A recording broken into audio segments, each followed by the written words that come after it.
Ladies and gentlemen, you are listening to Life Well Lived by Omobola Stephen. It's an engaging and enlightening talk show on life, relationships, and the business of life. Grab a cup of juice and just chill. Life Well Lived by Omobola Stephen. Live life. Live fully.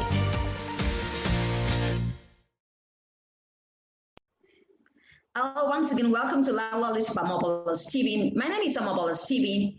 Now, I have an accomplished writer, a spiritual counselor with me. She's Chiara B. Townley. Now, she's going to be talking about or sharing a bit of her life experiences and a journey as a spiritual counselor and also an accomplished writer with me. She's transformed the personal challenges into a spiritual business, and she used writing and intuition to provide guidance. Welcome with me on Life Well Lived by Omobola Stephen, Chiara B. Townley. Thank you so much for having me. Thank you so much. So who is Chiara? Sorry, what?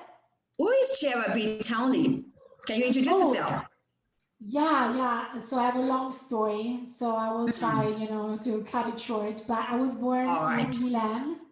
I was born in Milan, Italy. And I lived there until after university, when I decided to go to London and work and find a job there. And in London, that's where my life completely changed, because I met my husband there. So I was working in a hotel, and a couple of Americans came to the check-in, and there was this young guy with them, helping them with the bags. And when I saw him, I heard the voice, whatever you want to call it, God, spirit, I don't know, but it said, "You're going to marry this guy." And it was very clear. That never happened to me before.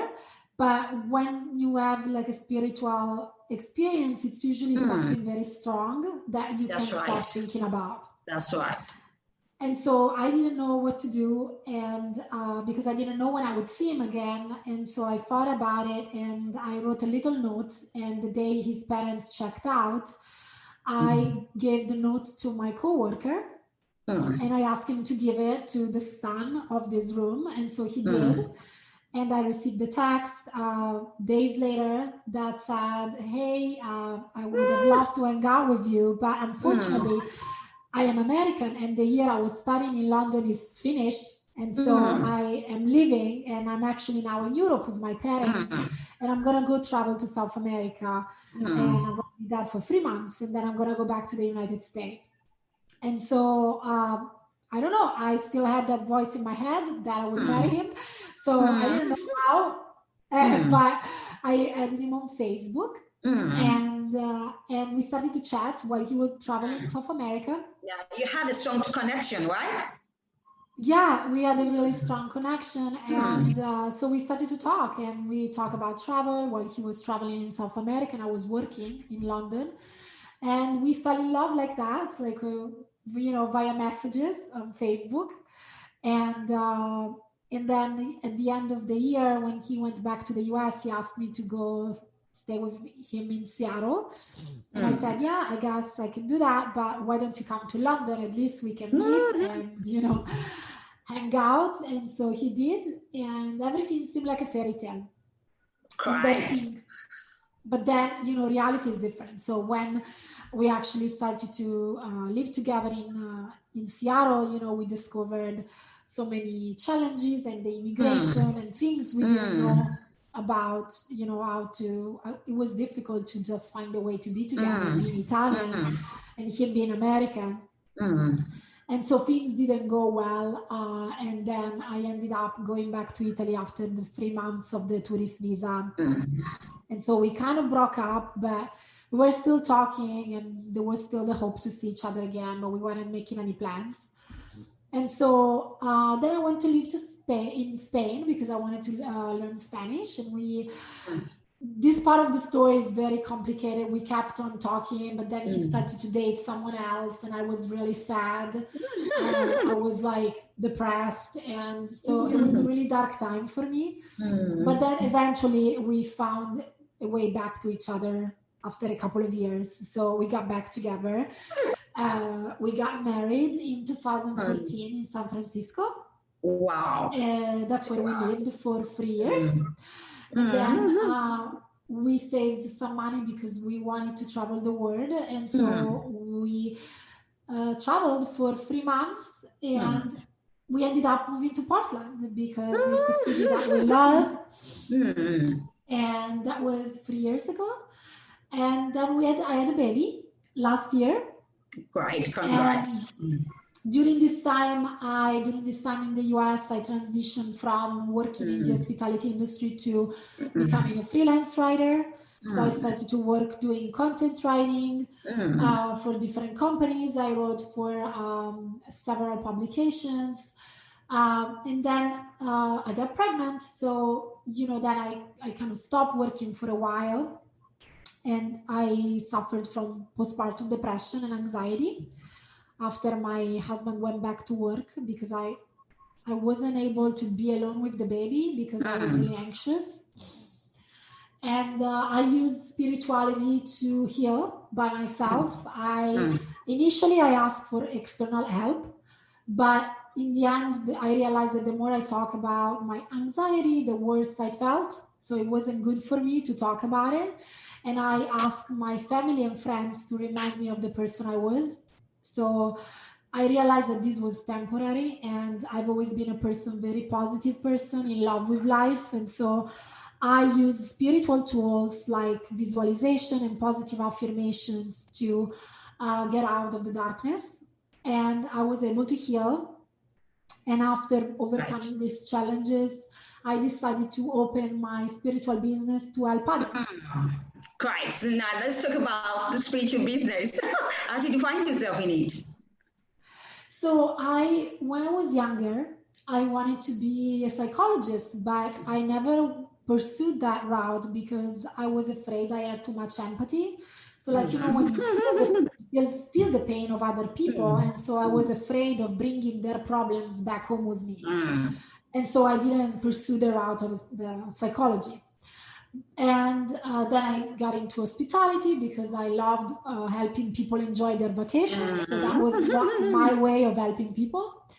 And then I got passionate about writing, and so I changed completely. And then during this year, 2020, where many people lost their job, and you find yourself home all the time, you can't go out, you start to think more about your life and what you really right. Introspection. Yeah, and I always wanted to help others. So for me, it's always been very important. I didn't know exactly how, and I thought that writing was a way for me to help others, because when I wrote the article about postpartum depression and anxiety, and it was published, many women reached out to me and said, thank you for writing this, because postpartum and depression and anxiety is much more common than people think. It's just that women don't talk about it enough. And so writing is powerful because it's very inspiring, but it's so hard to get published, to find really a way to get out and get your writing out. And so I needed something more that I could do for others. And so I realized that after so many years that I read about spirituality, I had all the tools that I could use to actually help other people. And so I decided to combine writing with spirituality in one project. And this is what I do. It's called the Guidance Project. So what I do is I use the chakra system. I don't know if your listeners are familiar with the chakra system. All right. Yeah, so we have an energy field that extends beyond our physical body, and it's made up of these 7 energy centers that are called chakras, and they go from the base of the spine to the top of the head. And that's kind of like what I use as a roadmap to heal from postpartum depression and anxiety. And so I know a lot about chakra, and I thought I could really help people to understand when they have blockages and how to heal and remove these blockages. But I loved writing, so I thought about talking to the person and asking them to fill out a questionnaire that can help me understand what chakras could be blocked. And then I write, but I put everything in writing. So I write an analysis of the chakra system of the person. And then I write tools that the person can use to remove these blockages. And I use a variety of tools depending on the person. So every person is different. what I like about this approach is that these plans are tailored to the person. So every person is different. Every chakra system is different. And so I do a specific analysis for you and using specific tools that can help you. So it can be visualization, positive affirmations, but all of this is tailored to your problem. So it can be used by everybody. It's just for you. Right. And then I believe in astrology and Ayurveda too, as ways to balance your life. But I'm not an expert. So what I do is I use the 4 elements as a way to understand where you need more balance. So for example, if your star sign is fire and your rising sign is also fire, obviously you don't have a lot of balance. So that explains a lot about your personality and what other natural elements you can add in your life to find more balance. And the same way is with Ayurveda, because Ayurveda is also based on the 4 elements. So I kind of take a look at your personality based on the 4 elements and what you can do to find more balance. And finally, I use the tarot, but I use the tarot as a wisdom tool. I don't ask the client what they want to know. I ask the tarot what I should tell the client in this moment of their life, what they should know. And then I ask about their soul's path. So the idea is that our souls, when we come to this earth, we come to learn specific lessons. And since I believe in reincarnation, I believe that these lessons are based on previous lifetimes. So depending on what we have learned before, there are things that we still have to learn. And that's why we keep on coming back to earth. And that's why in our life, we keep on having the same experiences, the same events, the things that are recurrent in our life. Because we haven't learned yet. Yes. Exactly. And so I asked the tarot, what is the lesson that this person is here to learn? And so the tarot helps me to give you a bigger picture of what your life is about and what you need to learn. And so I put everything in written form. So it's a written document. So I believe in self-healing. So the person has this document and they can go and do the work. You know, I give you the tools, you do the work. Right. Thank you so much for that brilliant explanation. Really, you are a spiritual person. That's very deep. Thank you. Can you tell me about your writing journey, your experience so far? My experience? So far with your writing journey, your writing journey. So I started with writing because I wanted to share the story of my husband and our love story. Because I think that many people believe that when they go to the movies and see romantic stories, they just believe that these things happen in the movies, you know. And for me, it's a matter of being persistent and following your heart. So, and your intuition. And what I did in this love story is follow my heart and be persistent. Even when things seemed lost and everything seemed dark, I kept on believing in my heart. And so I wanted to write about the story, to give hope to people, you know, hopeless romantic out there, to tell people that these stories exist. It's just that many times people in love give up too soon. So I wrote it and I self-published it and I put it on Amazon and I had a lot of success with it. Many people bought the book and were really inspired by it. And so I realized that writing was really powerful. And that's when I decided I wanted to be a writer. And so I studied the craft and I started to pitch different publications. And that's when I had the possibility of working with Arianna Huffington, because she was working at the Huffington Post, but she had started a new company and she was looking for writers. And so I was one of the first writers to jump on the train with the new publication. And so she's famous. And so sometimes she shared some of my articles. And so that gave me a lot of exposure. And I was able to land my first clients.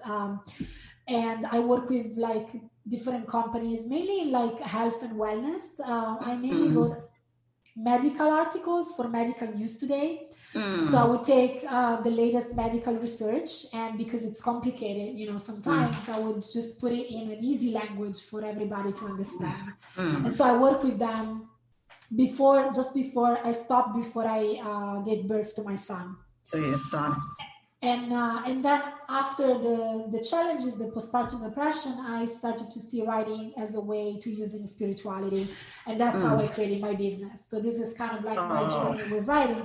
But I also wrote like a novel that is still there. I'm still working on it. And I hope I can find a publisher for that one soon, maybe next year.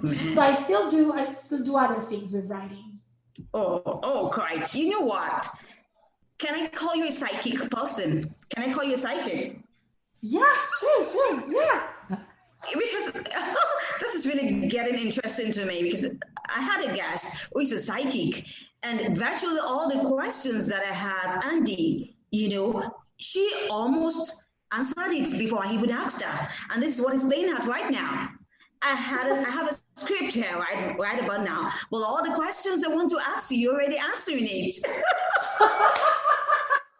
I don't know what to ask again. Telling you, I don't know what to ask again. You heard about that before?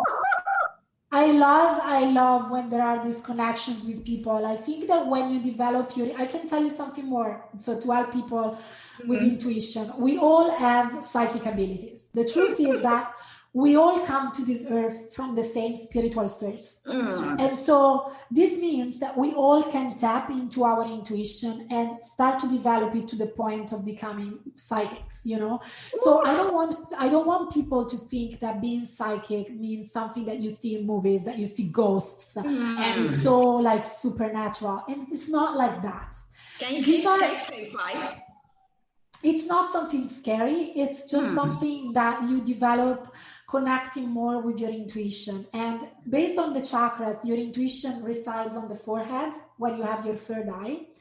And so what you need to do is find the balance and make sure that all your chakras are balanced, and that's what I can help you see, because if you have a blockage in the lower chakras, the energies can go up to your intuition and you can't open it. So if you have traumas, if you have big issues, you need to take care of those before developing your intuition. But if you feel balanced and you do a lot of meditation, you can start to really talk to your guides, because we all come here with the spiritual guides that you can call angels. You can call them the way you want, or your higher self. The thing is that we have wisdom inside of us to answer all the questions that we have. And the answers come not like a ghost, they come internally in your mind. Sometimes when we create space between the thoughts and we don't think constantly, we create this space where we can receive wisdom. So we receive it in ways that are different. Like you can see like an image in your third eye, you can receive a message like the one I received when I met my husband. The more you're open to receive, and the more you're balanced, and the more meditation you do, and the more you talk to your guides, the more you receive the answers to your questions. So we can all do that. Everybody can. Great. You talked about intuition. So how can one harness it and maximize it? So I think that intuition, as I said, it resides in the third eye. It's our connection to intuition. And so the best thing you can do is meditation. Meditation is important because it's a way to connect with this intuition, because when you meditate, you don't think. But for some people, it can be hard. So the advice that I can give is, if you want to connect with your intuition, but you don't want to meditate because you can't do it, the best thing you can do is focus on the present. When you're not thinking, even throughout the day, when you take your dog out for a walk, when you wash the dishes, any task that you're doing, if you focus on that one, instead of thinking, you can receive messages anytime. But you have to be able to create space between the thoughts, because too many times we're just thinking. We go from one thought to the other. And so our wisdom and our intuition doesn't have the time to develop.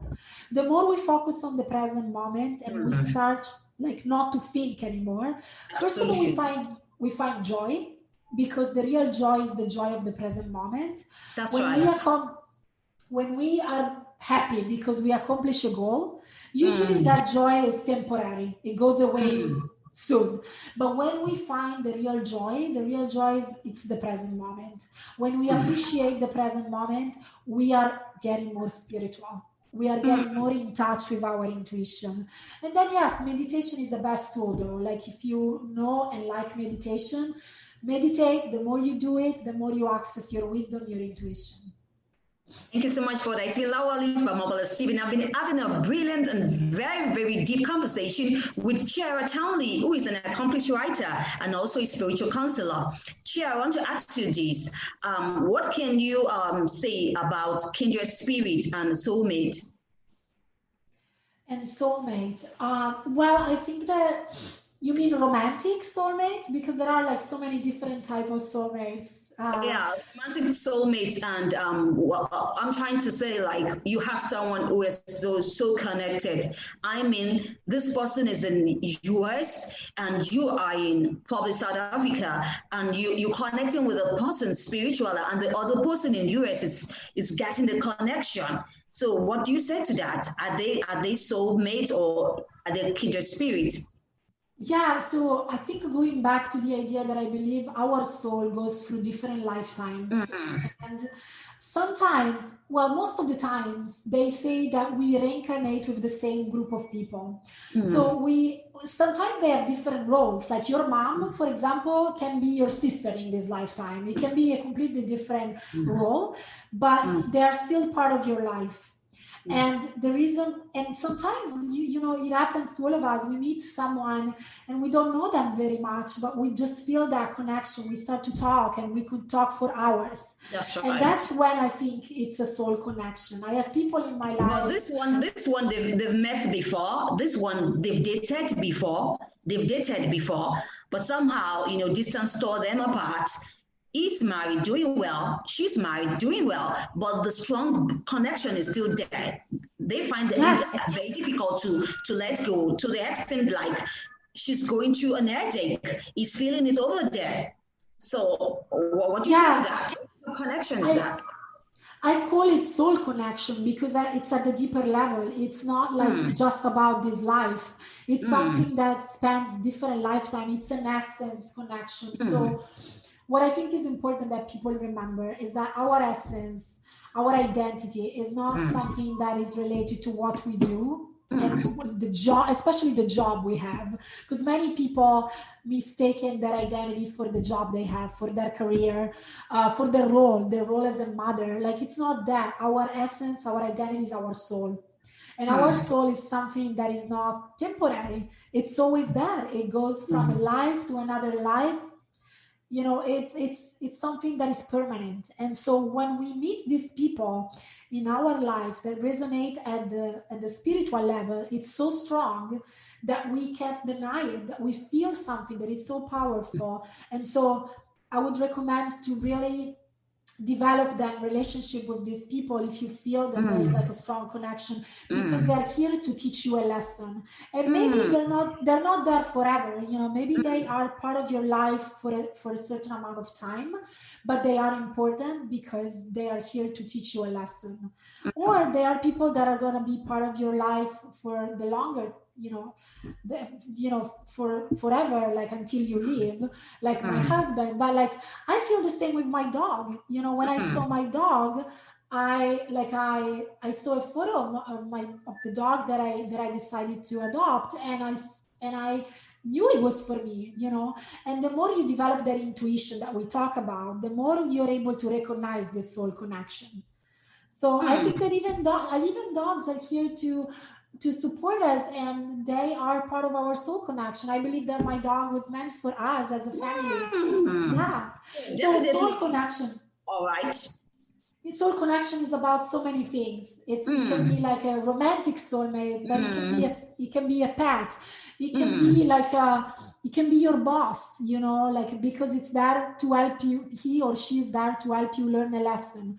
So this is like a soul connection, something that is there to help you go through this lifetime in a meaningful way. Great. Thank you so much for that brilliant explanation. Do you have any projects you're working on?